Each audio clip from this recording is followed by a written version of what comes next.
Баршаңызға сәлем, каналыма қош келдіңіздер.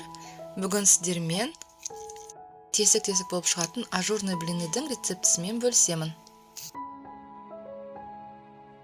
Ол үшін бізге 2 жұмыртқа, 3 қасық қант.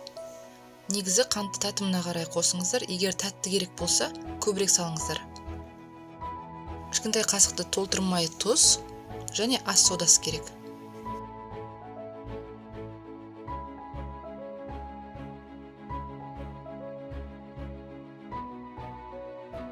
Барлығын жақсылап қант ерігенше араластырамыз.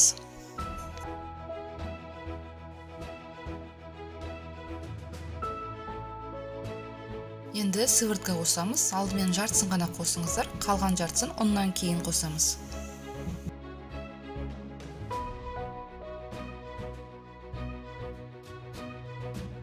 Ұнды маса қою болғанша қосамыз, сонда түйіршіктер болмай тез дайындалады.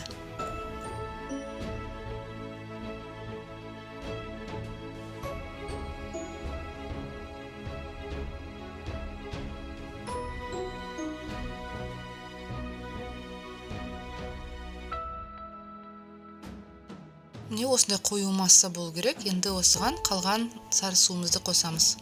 Сары судың орнына сүт қоссаңыздар болады. Негізі өзім сүтпен жиі пісіремін. Сұйық май қосамыз. Барлығын араластырып, ең соңында қайнаған 1 кесе ыстық су қосамыз.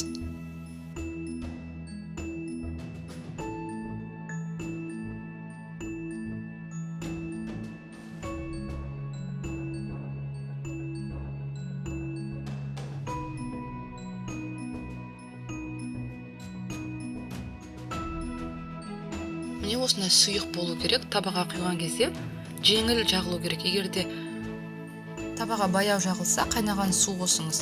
Ал егер сұйық болып кетсе, онда ұн саласыз. Құймақ тез піседі. Осылай 2 жағын аударып қуырып аламыз. Және айта кететін жайт, ол жоғарғы градуста немесе газ болса, қатты отта пісіріңіздер. Және табаңыз жақсы болу керек.